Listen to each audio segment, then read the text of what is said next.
किसान साथियों नमस्कार। आज हम इस वीडियो में नैनो यूरिया क्या है, इसके लाभ और फायदे क्या है, ये दानेदार यूरिया से कितना अधिक प्रभावशाली है, इसका स्प्रे कब कैसे व कितना करना है, क्या नैनो यूरिया का उपयोग कीटनाशकों के साथ किया जा सकता है, इसे कौन कौन सी फसलों में इस्तेमाल किया जा सकता है और इससे पैदावार कितनी बढ़ती है आदि विषयों पर चर्चा करेंगे ताकि अधिक से अधिक किसान भाइयों को संपूर्ण विश्व में तेल का मचाने वाले इस भारतीय आविष्कार की जानकारी मिल सके।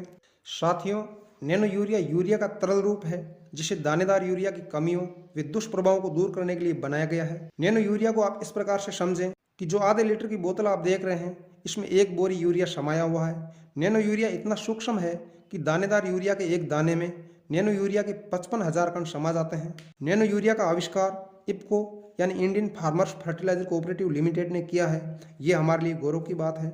इससे भी बड़ी बात यह है कि नैनो यूरिया के आविष्कारक डॉक्टर रमेश रालिया जोधपुर राजस्थान के एक गांव खारिया खंगार के मूल निवासी हैं और किसान के बेटे हैं। साथियों, नैनो यूरिया बनाने की जरूरत क्यों पड़ी, आइए इस बात को समझते हैं। दानेदार यूरिया फसलों पर वांछित प्रभाव डालने में विफल रहता है क्योंकि ज़्यादातर किसान अपनी फसलों में यूरिया का छिड़काव ऊपर से करते हैं जिससे 30 से 40% नाइट्रोजन वाष्पीकृत होकर हवा में मिल जाती है और 30 से 35% नाइट्रोजन अधिक सिंचाई करने के कारण जमीन की गहराई में चली जाती है जिससे पौधों को कोई फायदा नहीं मिलता है और भूमि प्रदूषित होती है। इस प्रकार दानेदार यूरिया से उत्पन्न 25 से 30% नाइट्रोजन का ही पौधे उपयोग कर पाते हैं, जबकि नैनो यूरिया से पौधे 80 से 90% नाइट्रोजन का उपयोग कर लेते हैं। इस प्रकार नैनो यूरिया दानेदार यूरिया से कई गुना प्रभावी व किफायती है। लिक्विड नैनो यूरिया को सीधे पत्तियों पर छिड़का जाता है और पौधे द्वारा सीधे ही अवशोषित कर लिया जाता है।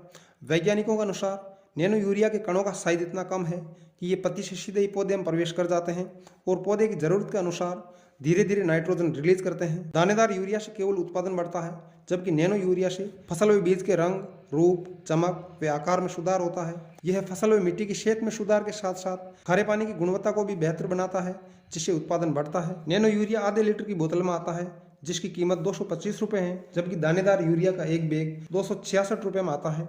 इस प्रकार नैनो यूरिया काफ़ी सस्ता पड़ता है और इसे कहीं भी लाना और ले जाना एकदम आसान है।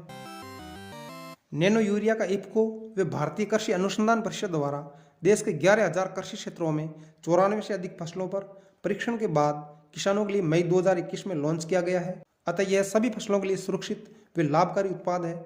इफ्को के अनुसार गेहूं, सरसों, धान, गन्ना, आलू व कई प्रकार की सब्जियों की फसलों पर इसके बहुत ही अच्छे परिणाम देखे गए हैं। आप नैनो यूरिया का उपयोग उन सभी फसलों में बेहिचक कर सकते हैं जिनमें आप दानेदार यूरिया का उपयोग करते हैं। नैनो यूरिया का छिड़काव हर फसल में 2 बार करना है। पहला छिड़काव फसल उगने के 30 दिन बाद व दूसरा छिड़काव 50 से 55 दिन बाद करना है। छिड़काव के लिए 1 लीटर पानी में 2 से 4 ml नैनो यूरिया मिलाना है। चूंकि नैनो यूरिया का छिड़काव जमीन पर न करके पौधों पर करना है, अतः छिड़काव के लिए छोटा स्प्रे पंप काम में लेना है। इफ्को के अनुसार नैनो यूरिया की 500 ml की बोतल 1 एकड़ में 2 बार छिड़काव के लिए है, अतः इस बोतल का उपयोग 2 एकड़ या 5 बीघा में खड़ी फसल पर एक बार में किया जा सकता है। नैनो यूरिया के छिड़काव में लगने वाली मेहनत को आप बड़े लाभ के सौदे में बदलने के लिए नैनो यूरिया के साथ तरल सागरिका को मिला सकते हैं। सागरिका फसल की कायाकल्प करने वाली अत्यंत महत्वपूर्ण जैविक खाद है जो उत्पादन में 20 से 30% तक इजाफा कर सकती है।